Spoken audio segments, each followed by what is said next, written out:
Salut tout le monde, c'est Lucie, j'espère que vous allez bien. Aujourd'hui on se retrouve pour une vidéo, bien évidemment, où je vous présente une partie des shoujo animés que je regarde et que je connais.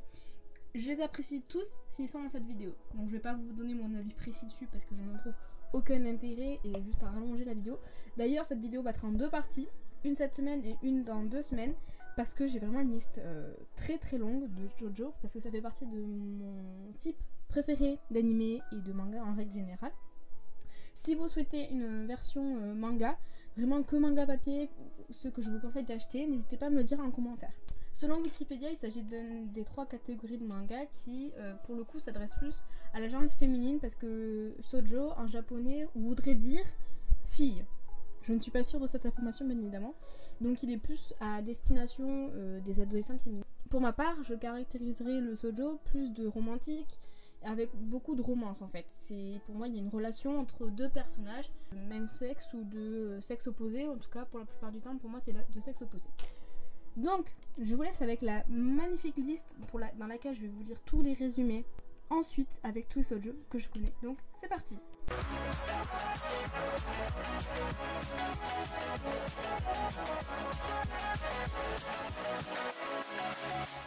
Bien entendu, je préfère le préciser que en fait c'est des mangas que je caractérise de shoujo et dont des petites recherches j'ai trouvé que certains aussi caractérisaient ces mangas de shoujo. Bien sûr, tout le monde ne va pas être d'accord avec la définition que j'ai donnée ni avec les mangas que je vais mettre dans cette liste, mais en tout cas moi je trouve qu'ils sont plus de cette caractéristique-là qu'une autre caractéristique de type.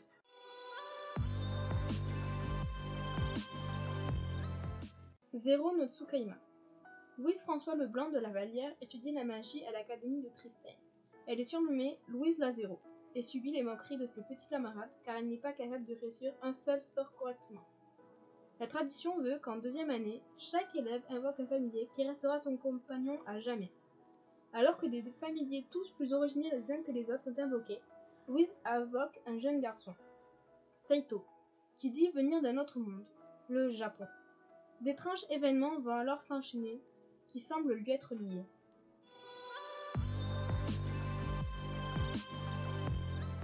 Fruit Basket. Toru Honda vient de perdre sa mère le mois de mai dernier. Elle doit normalement résider chez son grand-père paternel. Ce dernier, devant rénover sa maison et aller vivre chez sa fille et son gendre, Toru n'a d'autre choix que de trouver un endroit où vivre durant le temps des travaux. Elle pourrait bien aller chez une de ses meilleures amies, Arisa ou Saki, mais elle préfère ne pas les déranger outre mesure. Elle décide donc de s'installer sous une tente sur un terrain vague et d'y vivre paisiblement avec pour une seule compagnie un portrait de Kyoko, sa mère.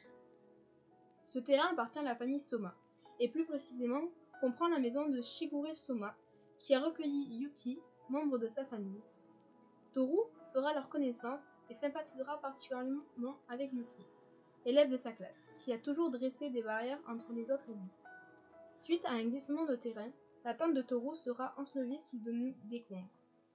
Les Soma en profitent alors pour recueillir la jeune fille chez eux, en échange de menus travaux. Ils lui préparent une chambre, et c'est à ce moment-là qu'un étrange homme apparaît, aux cheveux orange, prêt à attaquer Yuki.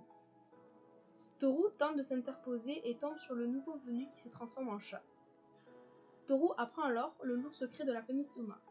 13 membres de la famille sont possédés par les 12 animaux du zodiaque chinois, ainsi que le chat, qui selon la légende fut exclu de la fête organisée par le dieu. Elle vient donc de faire la connaissance du chat, en la personne de Kiyo Soma, de Yuki, qui possède l'aura, et de Shigure, possédant le chien. Mais qui sont les autres membres de la famille Soma, qui possèdent les autres animaux?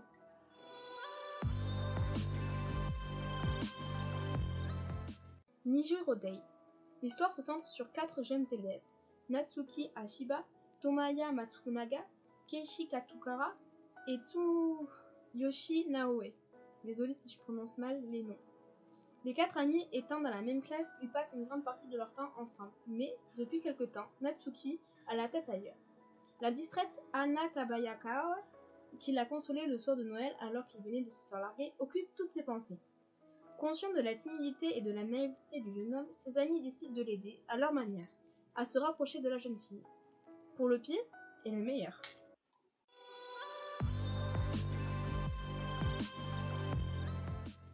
12. Sei. La jeune Hanabi a 12 ans, l'âge où l'on commence à se transformer physiquement comme mentalement. Le passage vers l'âge adulte est loin d'être facile. Hanabi découvre ses premiers sentiments amoureux, mais il y a aussi d'autres changements qu'elle ne comprend pas encore très bien.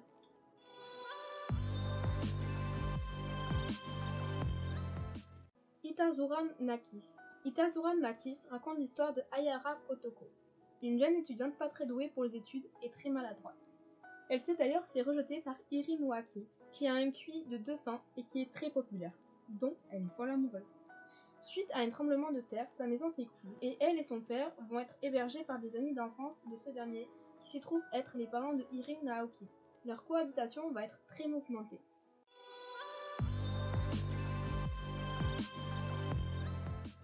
Mermaid Melody, ou plus communément appelée Pichi Pichi Pitch. Lucy, Nanami, est une jeune fille pas tout à fait comme les autres. En effet, elle est en réalité la princesse sirène du Pacifique Nord.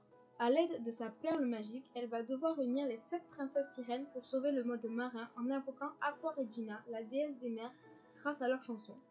Mais tout en battant les sbires de Guak, le démon de mer, Lucy doit faire face à un autre problème, Kaito, un jeune homme qu'elle a autrefois sauvé de la noyade et qui est amoureux de sa forme de sirène.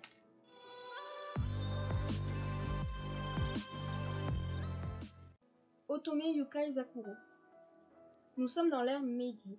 À ce moment-là, le Japon est en train de changer. Des filles renards venant tout droit des marais vivent dans la partie Yukai de la ville.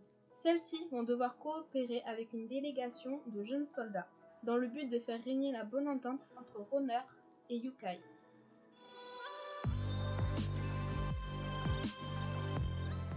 Stand My Heroes. C'est une adaptation de jeu Otome. Nous suivons le quotidien d'une jeune officière travaillant pour la brigade des stupéfiants. Cette dernière est insensible aux drogues, ce qui est un atout majeur dans ses missions. Elle doit recruter différents jeunes hommes pour former Stand, une équipe spécialisée dans les affaires de drogue non résolues.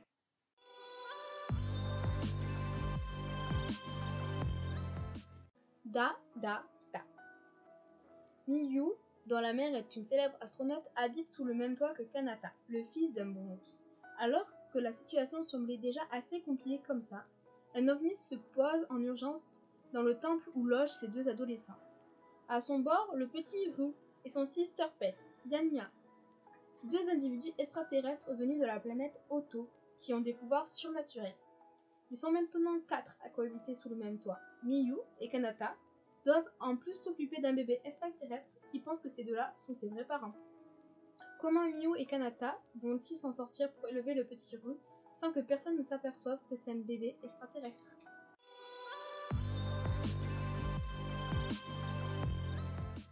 Inuyasha, une jeune fille de 15 ans, Kagome, est propulsée à l'époque Sengoku via le vieux puits du temple où elle habite avec sa famille. Elle rencontre Inuyasha, un demi-démon empalé sur un arbre. Ce dernier fut emprisonné d'un sort au moyen d'une flèche tirée en plein cœur par une Miko nommée Kikyo. Kagome, la réincarnation de Kikyo, possède en elle le Shikon no Tama, une perle très convoitée qui permet d'accroître les pouvoirs du détenteur de celle-ci. Pour échapper à un démon attiré par Shikon no Tama, elle délivre Inuyasha qui, une fois avoir tué le démon, exige à son tour la perle. À la suite de péripéties, le Shikon no Tama se brise en une multitude de morceaux. Inuyasha et Kagome se voient alors contraints de s'unir afin de récupérer les fragments dispersés dans le Japon médiéval, ne se doutant pas de ces nombreux périples qui les attendent.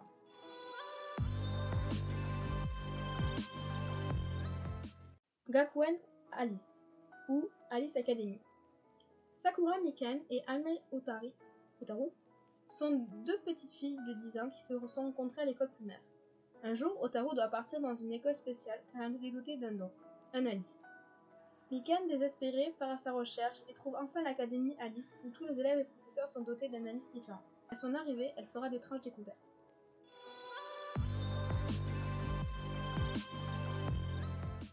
Kaze no Stigma. L'histoire tourne autour de Kazuma Yagami. Il est un descendant d'une lignée qui maîtrise le feu à l'aide de techniques ancestrales. Mais comme il n'y a aucun talent dans ce domaine, sa famille l'a chassé.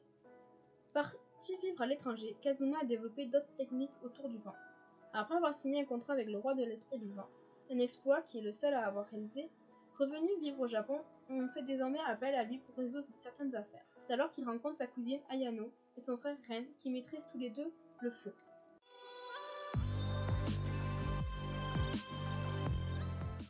Dog Day, la République de Biscotti, pays dont les habitants sont essentiellement des Neko, est confronté à une crise due à l'invasion agressive des chevaliers du prénommé Galetto Leo. Afin de défendre son pays, la princesse Migliore nommait un héros du monde extérieur nommé Sinku, un jeune garçon écolier né et élevé sur la terre.